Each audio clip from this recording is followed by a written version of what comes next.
Thank you Jesus. परमेश्वर का धन्यवाद करते हैं आज के सुंदर समय के लिए जिसने हमें समय दिया कि हम आपके साथ मिलें। तो व्यूवर्स, हर बार की तरह इस बार भी मैं आपके लिए लेकर आया हूं एक ज़बरदस्त वचन का क्लिप जो आप अपने मोबाइल स्क्रीन पर देख रहे हैं। देरी न करते हुए चलते हैं पवित्र वचन की ओर, सरमन की ओर। Let's go. हम कर रहे हैं, कोई परवाह नहीं। हमारे दोस्त कैसे हैं, हमें कोई परवाह नहीं है।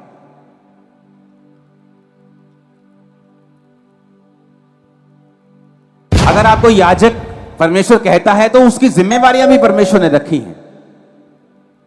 वो कहता है याजक को मैं बेस्ट दूंगा, तुम्हें मांगने की जरूरत नहीं। परमेश्वर कहता है मैं बेस्ट दूंगा, दाख, तेल, लाइफ, पार्टनर, एवरीथिंग तुझे बेस्ट दूंगा। किसी चीज की कमी तुम्हारी लाइफ में नहीं आने दूंगा। पर याजकों को वो क्या कहता है? कहता तुम फिर दुनिया से अलग जियोगे, जैसे तुम्हारा दोस्त जीता है तुम भी वैसा जीना चाहते हो, तो तुम्हारे ऊपर याजक का अभिषेक नहीं रहेगा। जब अभिषेक नहीं रहेगा तो वो ब्लेसिंग्स, वो सुरक्षा, वो परमेश्वर का स्पेशल फेवर भी तुम्हारी लाइफ के ऊपर नहीं रहेगा। आज तो तुम चर्च में हो, लेकिन जब यहां से चले जाओगे तब कहां जाओगे? कल तुम अपने काम में क्या करोगे? अपने बिजनेस में क्या करोगे? क्या तुम चोरी करोगे? तो इसका मतलब तुम्हारे ऊपर परमेश्वर का अभिषेक नहीं रहेगा, क्योंकि याजकों के ऊपर एक जिम्मेवारी थी। अपना घर चलाने की जिम्मेवारी भी याजकों के ऊपर थी। लेवी व्यवस्था 21 उसकी 9 में लिखा, यदि याजक की बेटी वैश्या बनकर अपने आप को अपवित्र करे तो वह अपने पिता को अपवित्र ठहराती है, वो आग में जलाई जाए। परमेश्वर ने क्या कहा? पुराने नियम में अगर याजक की बेटी वैश्या बन जाए तो आग में जला दो। तो नए नियम में भी उसने सेम कहा, लेकिन किस तरह से कहा वो हमें देखने की जरूरत है। पहला तीमुथियुस 3 उसकी 2, 4 और 11, 12 में लिखा है, यह आवश्यक है कि अध्यक्ष निर्दोष और एक ही पत्नी का पति संयमी, सुशील, सभ्य, अतिथि सत्कार करने वाला, सिखाने में निपुण, अपने घर का अच्छा प्रबंध करता हो, अपने बाल बच्चों को सारी गंभीरता से अधीन रखता हो। तो चेंज नहीं किया, लेकिन मारने का अधिकार अभी नहीं दिया। मार कुटाई बंद हो चुकी कि फूलसूली पे चढ़ा दो, आग लगा दो, वो पत्थर मार दो, बंद हो गया। पर कहता अपने बेटे पे छड़ी चलाना बंद नहीं किया। पूरी गंभीरता से अधीन रख, ये बंद नहीं किया। आप अपने घर के अगुए हैं, आप अपने घर के पिता हैं, आप अपने घर के याजक हैं, लेकिन आपको यह नहीं मालूम कि आपके बच्चों के दोस्त कौन हैं, वो स्कूल में क्या कर रहे हैं, वो अपनी लाइफ में क्या कर रहे हैं। बहुत सारे प्रॉफिट्स ने यह गलती की है, सेवकाई में इतना बिजी हो गए कि अपने बच्चों को अपने अधीन कभी नहीं किया। जिस तरह के शमूएल, ऐसा नबी जिसकी एक भी बात धरती पे गिरती नहीं थी, लेकिन वचन कहता है कि उसके बच्चे परमेश्वर की राहों पर नहीं चले। क्यों? क्योंकि हर टाइम सेवकाई में बिजी, अपने बच्चों की ओर कभी भी ध्यान नहीं दिया, अपने परिवार की ओर ध्यान नहीं दिया। जबकि वचन ये कहता है कि अगर तुम अध्यक्ष बनना चाहते हो तो तुम्हें अपने परिवार को भी संभालना आना चाहिए। आपको नहीं पता आपकी वाइफ की प्रेयर लाइफ कितनी है, आपको नहीं पता आपके हस्बैंड की प्रेयर कितनी है। आप अपना घर व्यवस्थित नहीं किया। अगर आपने अपना बेस व्यवस्थित नहीं किया, आप बड़ी बिल्डिंग उस पर नहीं बना सकते।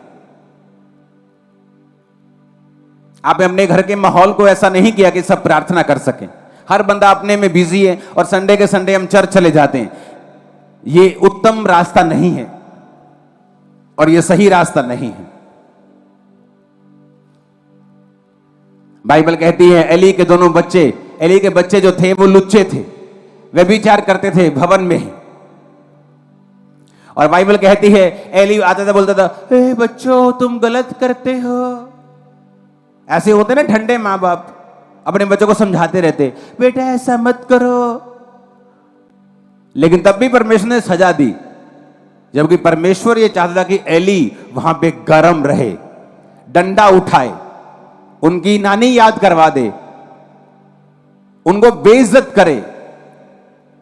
लेकिन आज के लोग बेइज्जत होना नहीं चाहते, वो मरना चाहते हैं। तो एली ने उनको बेइज्जत नहीं किया, पर बाइबल कहती है फिर वो नाश के रास्ते पे चले गए और एक दिन संदूक उठा लिया गया। जब हमला हुआ और दोनों बच्चे एक ही दिन में मर गए, और जब एली को यह समाचार मिला, वो भारा था, कुर्सी पे बैठा हुआ था, तोंद निकली हुई थी, बहुत भारी था। जब उसने समाचार सुना, झटका लगा और वो भी गिरा, और भारी होने के कारण गर्दन के भार गिरा और गर्दन के मणके टूट गए और वहीं पे वो मर गया। जहां गर्म होना चाहिए था वहां गर्म नहीं हुए, ताकि घर में कलेश ना हो, असहज वातावरण ना बने। आज तुम अपने बच्चों को कुछ नहीं कहते, तुम्हें मालूम है तुम्हारी बेटी बिगड़ रही है, तुम कुछ नहीं कहते कि घर में कलेश ना हो, इसके बाप को मालूम ना हो जाए। एक दिन वो छोटा सा सांप जो तुमने पाला हुआ है वो बड़ा अजगर बन जाएगा, क्योंकि जो छोटा सा सांप उत्पत्ति में आदम के पास आया था, वो प्रकाशित वाक्य में एक बड़ा अजगर बन के आता है। एली ने अपने बच्चों की ओर ध्यान नहीं दिया, खुद परमेश्वर में चलता रहा, लेकिन अपने बच्चों पे डंडा नहीं उठाया। उसके पास ताकत थी, वो अपने बच्चों को एक्सपोज करता लोगों के सामने और बोलता कि ये व्यभिचारी हैं, मत करो, मत करो, तुम याजक, इनको याजक मत समझो। ऐसे बड़े स्टेप उठाता उनके सामने, उनको शर्मिंदगी होती, फिर वो तौबा कर लेते। लेकिन मुंह से समझाता गया, सिर्फ सिंपल, ओ बेटा डोंट डू दिस, बेटा ऐसे मत करो, की करिए हो आजकल दे न्याणे मानते ही नहीं गए, और तुम उनको बड़ा कर रहे हो नाश के लिए। बहुत से सेवक नहीं उठा पाते ऐसे स्टेप्स को और अपने बिगड़े हुए बच्चों को पुलपट पे खड़ा करे रखते हैं। उन्हें लगता है अगर हम कुछ कहेंगे तो हमारा घर अव्यवस्थित हो जाएगा। ऐसा करते इसकी शादी कर देते, शादी तो कर दी, वो शादी के फिर 2 साल बाद बिगड़ जाएगा, क्योंकि अगर तुमने स्पिरिट को हैंडल नहीं किया, अगर तुमने आत्मा को हैंडल नहीं, पाप को हैंडल नहीं किया, तो शादी से पहले जो पाप तंग करता था, शादी के बाद भी वो तंग करेगा, क्योंकि तुम्हें काबू करना पड़ेगा पहले से ही, वो बाद में भी तंग तुम्हें नहीं करेगा। कितने मेरी बात को समझ रहे हैं? तो याजक अगर बनना है तो याजकों की जिम्मेवारी भी देखो परमेश्वर ने कैसी रखी है। याजकों की बेटियों को पवित्र होना था, याजकों के बेटों को पवित्र होना था। याजक को जिम्मेवारी निभानी थी कि वो अपने बच्चों को, अपने बाल बच्चों को गंभीरता के साथ अधीनगी में रखे और परमेश्वर में चलाए। क्यों परमेश्वर अब्राहम से खुश था? क्यों परमेश्वर बोलता था, जब 3 दूत अब्राहम के पास आए और उन्होंने खाना खाया, उनमें से 2 दूत थे और एक यहोवा परमेश्वर था। जब बाइबल कहती है वो सदोम और अमोरा की ओर चले उनको नाश करने के लिए, तो जो एक दूत यहोवा परमेश्वर था, तो वो अपने मन में सोचने लगा कि जो मैं करने वाला हूं, क्या मैं अपने दोस्त अब्राहम से छुपा के रखूं? क्योंकि ये अपने घराने को आज्ञा देगा कि मेरे बाद तुम परमेश्वर में अटल चलते रहोगे। आज्ञा देगा, कमांड करेगा, विल बनाएगा। मेरे बाद अगर मेरे बच्चे यहोवा में चलते हैं तो सारी प्रॉपर्टी के मालिक हैं, नहीं तो ये सारी प्रॉपर्टी सब में बांट दी जाए। ऐसी विल, ऐसी कमांड, ऐसी पावर अपने घराने के ऊपर कि बेटा ये सही रास्ता है, तुम्हें यहोवा में चलना है, मुड़ना रास्ता नहीं है, नहीं तो मैं तेरा बाप नहीं हूं। लेकिन नहीं, आज के विश्वासी ऐसे कदम नहीं उठा सकते और वो धीरे धीरे अपने बच्चों को नाश होता हुआ देखते हैं। पहले बिगड़ता हुआ देखते हैं, फिर नाश होता हुआ देखते हैं, फिर शैतान के हाथों में देखते हैं, फिर इस धरती के ऊपर उन्हें दुख भोगता हुआ देखते हैं, फिर परमेश्वर के सामने प्रार्थना करते, ओ परमेश्वर। फिर परमेश्वर कहता, तुझे मेरा वचन सुनाई नहीं दिया था जब मैं बोल रहा था? तुझे ये मालूम नहीं कि मैं ही वचन हूं, वचन ही मैं हूं? जब मैं वचन के जरिए तुमसे बात कर रहा था तुम्हें सुनाई नहीं दिया था? तब तुम्हें एक्शन लेना चाहिए था, स्टैंड लेना चाहिए था, फास्टिंग करनी चाहिए थी, प्रार्थना करनी चाहिए थी, प्रेम भी करना चाहिए था अपने बच्चों से अधिक, ताकि तुम उन्हें बदल सको और मुझ में ला सको। तो अगर तुम्हें याजक बनना है तो तुम्हारे ऊपर एक जिम्मेवारी भी है जो परमेश्वर दिखाता है।